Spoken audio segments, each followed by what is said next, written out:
You know, I'm getting to the point where I'm just about done. See, I said just about everything that needs to be said. Basically, if you just look at my video on my videos on Romans chapter 9, you'll see that once you see that the context of the Romans chapter 9 is what it is, without you all explaining it all, once everybody sees all of that, they're going to see that the rest, no matter what you talk to me about the book of life and this one and that one and all this and all that, it all doesn't matter.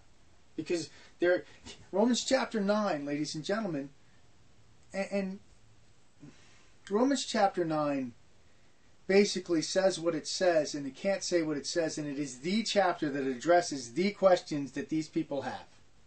Every single question is answered.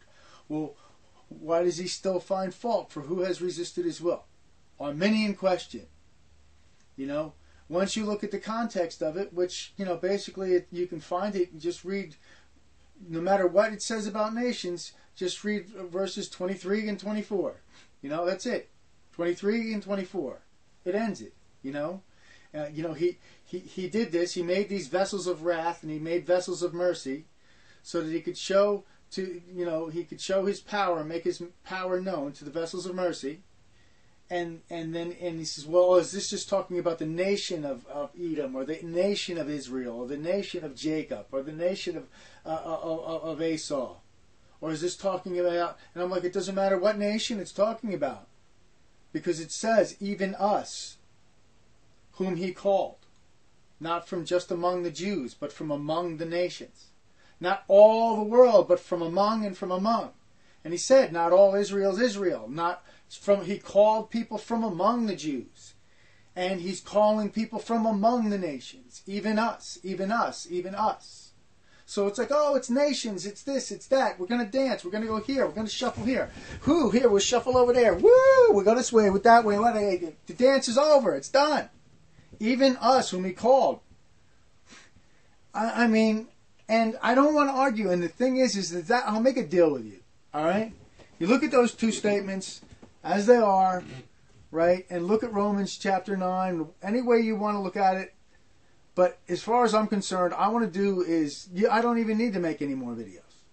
But I do want to make some things on Romans 7 that don't have anything to do with Arminianism and Calvinism. They have to do with Romans chapter 7. Most important chapter for people to understand.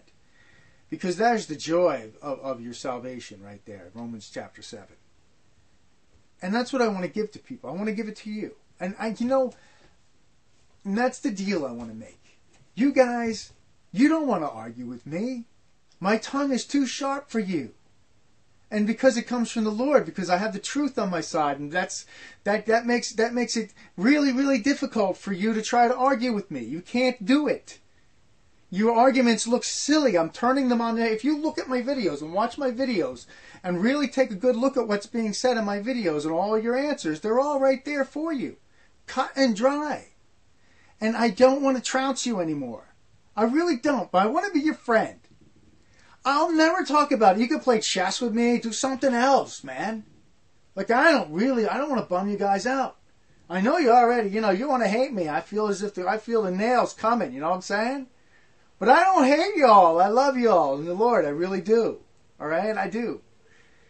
And I really, maybe at this point right now, I got enough videos out there. They're never going to go away. They're there. And you Calvinists out there, you could use them, cut them. You could use everything you want. If you want to argue back and forth between Arminianism and Calvinism and who chose and when he chose, and I could just tell you this. The main reason why I didn't bring it up most of the time to the Arminians is because, to tell you the truth, it's mostly a moot point. You know why?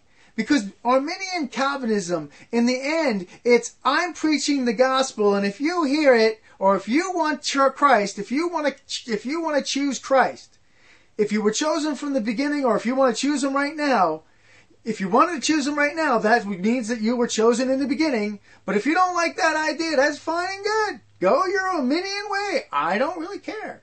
No skin off my nose, but it doesn't change the fact that Jesus Christ died on the cross, and the Word went into the world, but not the whole world was saved. Either because the blood covered them all, or the blood didn't, and it chose. But either way, the effect of the gospel is actually the same.